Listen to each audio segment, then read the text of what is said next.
They always say it's for your safety.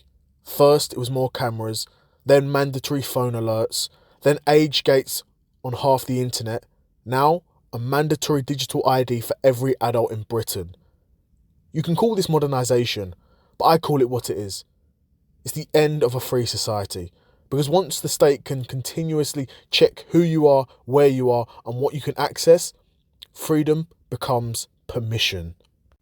Now, this isn't new.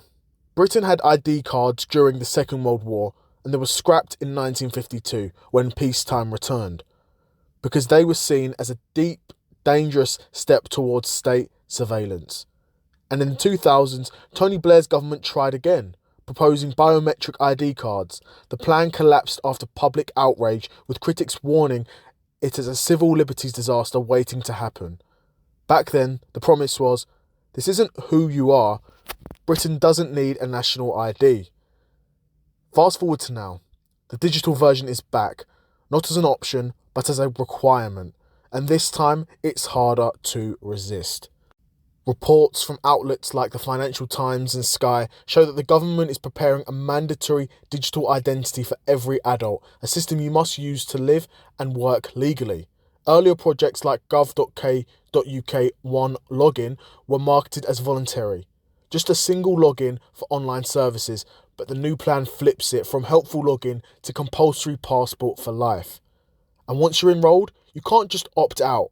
Digital ID becomes a default checkpoint for jobs, housing, benefits, banking, and eventually, probably even access to websites. Look at the last few years. Piece by piece, the infrastructure of control has been built. ULEZ cameras, surveillance networks rebranded as traffic enforcement. Mandatory government alerts, tested on every phone, proving the state can push a message to you at will. And the Online Safety Act, giving Ofcom power to force websites into age checks, turning ID verification into the price of free access. Each of these measures were sold separately, but combined, they're the scaffolding for a controlled society. Digital ID isn't the first brick, it's the keystone. A paper ID can sit in your wallet, unused for months. A digital ID is different. It's an active protocol. You can't open a bank account without it. You can't rent without it. You may not even log on to the internet without it soon. And because it's digital, it's trackable. Every verification leaves a data trail. Where you were, what you accessed, and what you bought. Over time, that data paints a perfect map of your life.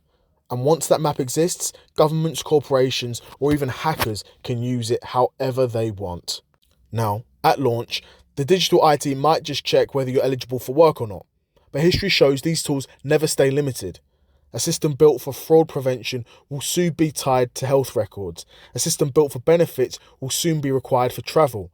A system built for safety will quietly be used to enforce taxes, fines, speech laws, even movement restrictions. Once the infrastructure exists, every government in the future can flip new switches, and the excuses will always sound reasonable until one day freedom is just a memory. And remember, the UK doesn't do long-term planning. Governments here think in 4-year cycles, not decades. That means every new administration will find new ways to weaponise the digital ID for quick wins. Want to prove you're tough on crime? Link ID to internet access. Want to raise revenue? Link ID to instant tax deductions at point of payment. Want to chase headlines? Block problem groups from travel or social platforms. A tool this powerful in a short-term political culture is a disaster waiting to happen. And of course, all the supporters will say, if you're not doing anything wrong, you've got nothing to fear. But unfortunately, that's not the truth. Because a free country doesn't demand proof of innocence before you act. That's authoritarian logic. They'll also say it's voluntary, but look closer. Already, directors and business owners are being legally required to verify their ID digitally. Once one group is forced, others follow. Within a few years, voluntary becomes mandatory by default. Consent disappears one group at a time. Now, look at China's social credit system, where movement, spending, and even speech are tied to your digital profile. Step out of line and you're locked out of trains, loans, or jobs. Britain is not China, but the mechanics are identical. Central ID plus surveillance plus access control. The difference is just how far the toggle is pushed. And history tells us once the tools exist, the temptation to push them is irresistible.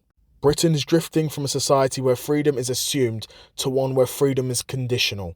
Digital ID is not just another modern service, it's the framework for a permission-based society. Today, you're told it's for fraud prevention. Tomorrow, it's tied to movement, speech, and access. And the day after, it's the key to everything you're allowed to do. At that point, Britain isn't a free country, it's a controlled system, one update away from total lockdown. So, the real question is this: will Britain wake up and say no, as it did with ID cards in the past? Or will this generation quietly accept a system that ends freedom in exchange for convenience? Because once you normalise a digital ID, you don't get the old Britain back ever again.